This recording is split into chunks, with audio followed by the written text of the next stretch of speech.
3 Japanese words and phrases to get started. The first one is gemba. Everybody? Gemba. So gemba means the real place. And figuratively in Toyota, it's the place where the real work gets done. So if you're in manufacturing, it's the factory floor. If you're talking about collections, it's the call center, the service center. And that brings us to the second phrase, genshi genbutsu, a little harder. Genshi genbutsu. So that's Japanese for go to the gemba. And figuratively, it means don't trust what people tell you, go look and see with your own eyes. And then the third one, mawashi. Oh, you can do better than that. Thank you. Thank you. So mawashi literally means digging around the roots. So if you're a Japanese gardener and you're going to transplant a tree from one place to another, you dig around the roots of the tree, and then you take some soil from the new place and you put it around the roots of the tree first so it gets used to the acidity, the alkalinity. I'm sure the wine guy from last night can explain better why you do that. And then eventually you move the tree and you put it down in the next place. So that'll come in handy later in the talk. Preventing losses while controlling operating expenses. We did this project, collections treatment optimization, over the course of 3 phases, and I set 3 goals. The first goal was to reduce losses. The second was to control operating expenses. And the third was to increase market share, to become more competitive, because they always say you can buy what you can collect. So if you can collect more, you can buy more. Project's over, and I can report that we saved enough millions of dollars in the first year to pay for the project. That benefit is not a one-time benefit, it's a recurring benefit. And our portfolio grew 9% last year, and we didn't add collections headcount. So I'm calling it a successful project. It has won a couple of awards. The Auto Finance Excellence Award last year in Las Vegas, the FICO Decision Management Award coming up in Washington next month after next. This is the outline of my talk. So we use data, we do statistical modeling, we do optimization in the sense that Matt just described, where we're actually using an objective. We select from a scenario and then we implement it as a collection strategy. Data is the foundation for everything. So we buy as much data as we can get. We're greedy about data. And the most important data is millions of interactions between our center representatives and the customer themselves. We're trying to create a good customer experience. We're trying to create a profitable customer experience. So we've got to capture those customer experiences and then look back many months later and say, what was the outcome? What was the result?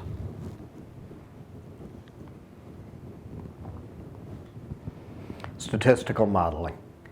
So we've all got scorecards. We had behavioral scorecards. The way we were doing this collections optimization 5-6 years ago, we had a collection scorecard. We could predict the people who were going to pay no matter what we did. Why in the world we were calling them, I don't know. We could predict the people who weren't going to pay no matter what we did. And we were calling them. And then somewhere in the middle are the people we should have been calling. And that was the essence of what we were doing 5 or 6 years ago before phase 3 of the project. We've now learned a different kind of modeling from FICO, where we take the actions that we perform, we get the results that come back from them, and we build models like that instead of just scorecards. And then we have our forecast model, so we know how much work we're going to have to do. This is the secret sauce. I can't tell you this. Basically, what we've learned is that you can't do any of it without great IT. Have you guys met Dave? Dave's the IT guy. He was responsible for corralling more than 45 IT people to do the work with FICO. And that's the foundation. If you don't have systems, you can't do any of this stuff. Then on top of the systems comes the data. On top of the data comes your analytics, your forecasting, your statistical modeling, your predictive modeling. Only once we had all that done were we able to tackle the optimization. The optimization basically said you use all that statistics, all that predictions, all those scores, and you say, what is my profit and loss model? What is my business objective? And then what are the constraints I'm living under? What is my budget? What does the regulatory environment look like? How many people do I have? How many service centers do I have? What are the treatments that are available to me? And you feed that in, and what you get out is the result of an optimization. Now, I told you about mawashi. I told you about you have to get lots of different stakeholders involved. I didn't tell you why it's relevant that you put the roots, or you put the soil around the roots of the tree. So at Toyota, if I go into a meeting and I say, I've got the greatest new idea, I need to get it approved, I'm going to get shot down. And the reason is, you don't surprise senior leaders in a meeting with an idea. You do your mawashi. You go around to the meetings before the meetings, and you get the buy-in, and you overcome all of the objections. And then the meeting is a formality. So at that point, I'm ready to go to the executives and say, does anybody have any objections? And they all say, no, it's approved. So and then you can move on. But to do all that, there's got to be a lot of give and take. I've got to know what the finance department is going to be thinking. I've got to know what the accounting department is going to be thinking. I've just come up with an idea that's going to take 30 new collectors, and the training department is going to say, no, we can't support training 30 new collectors. We're in the middle of training our paper buyers. So you've got to know all that ahead of time. So it doesn't make sense to have, hey, FICO built us this great algorithm, and here's this great solution, and here's the optimal answer. I've got to go in my hip pocket. I've got 20 optimal answers. Every single one of them is optimal according to a slightly different set of preferences, slightly different set of constraints, slightly different objective. And so what we've learned is to build something called an optimal frontier, where we have all of these trade-offs, but every point on the frontier is optimal according to a slightly different set of trade-offs. So I can go in and do my mawashi and know if I come away with any point on that frontier, I'm going to make more money than I could have last year. Some of it might be improved cost, some of it might be reduced losses. Either way, I win. This goes in with the mawashi too. I'm the ugly guy in the front, Dave's the handsome guy in the back, and then there's a whole bunch of other collaborators. We actually took the team of collections planners off-site, took us to a hotel conference room, held a war game. So all morning, I'm trying to come up with a more profitable collection strategy than you're trying to come up with. We're all playing with the software, head-to-head, multi-user, on the intranet. We're all feeding in different assumptions and coming up with optimal strategies. The software constrains us so that we're not able to come up with anything but an optimal strategy. And then we all, after lunch, present, here's why mine is good, here's why yours is good. And it was pretty cool coming to around 1:30 or 2 in the afternoon as we're getting tired, saying, you know, I like the best of this one, I like the best of that one. Let's get back together in 2 weeks and see how we could have fused them all together. At that point, it's not senior executives devising strategy. It's analysts. You've given them the direction.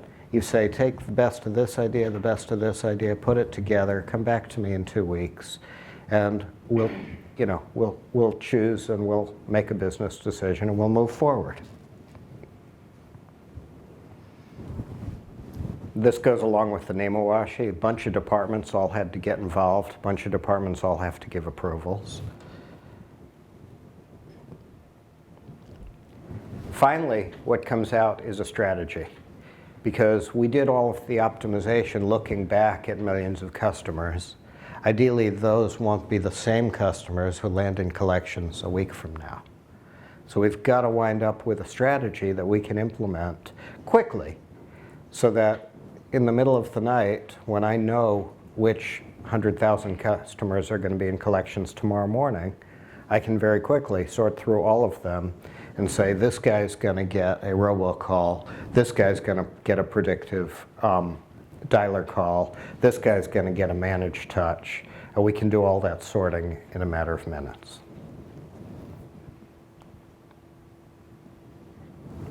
So I told you our 3 goals: minimize credit losses, control operating expenses, be able to buy a wider spread. This is the result I'm proudest of. So 1,600 Toyota, Lexus, and Scion customers are driving their vehicles today who would have been repossessed if we hadn't had this system. So the wine guy last night talked about it's all stress management. You don't know stress till you've done a side-by-side listening to somebody negotiating with a single mother to take her car away, right? 1,600 times we were able to avoid that.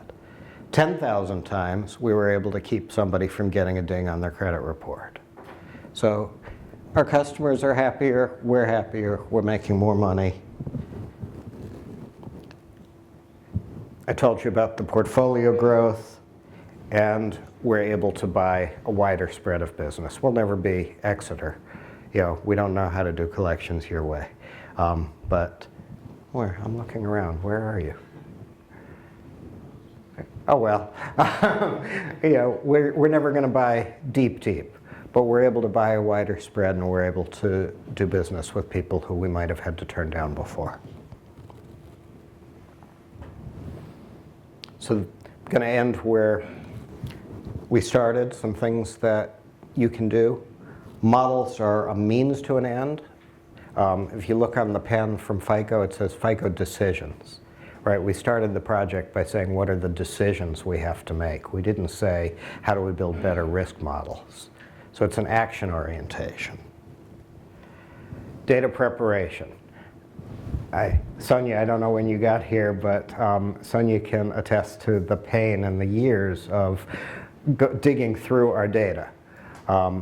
Data preparation cost us 60% of the project budget, gives us 0% of the project benefit. It's just the foundation you have to lay. Genshi Genbutsu. I have what would ordinarily be a headquarters job. My office is in Phoenix, Arizona. It's in one of the call centers. So when my analysts say, I see something in this risk model that doesn't make sense, what's it mean? I say, go put on headphones. Go find a customer who looks like that thing you just heard in your data, and let's make it work in the real world. I wish I'd put statisticians on the project from day one. We got about a year into the project trying to find the model that we needed, and realized by adding statisticians that the noise was overwhelming the signal. We had defined the problem wrong in a way that it just couldn't be measured with the data that we had. So next time around, there will be a statistician on the project from day one to do not just data preparation, but to say, is there enough signal amid all this noise to get the data that you need? I've talked about the mawashi, getting all the different departments involved, and especially providing more than one right answer. Now maybe at some other company, one right answer might do it. If we were the Army and we could run the optimization and give an order and expect everybody to follow an order, that might work. At Toyota, you need many choices. So I'm going to end where I started. This was a win-win. I've got customers who are happier having their conversations. I've got customers happier driving their cars than if I'd taken it away. And we paid for our project in the first year.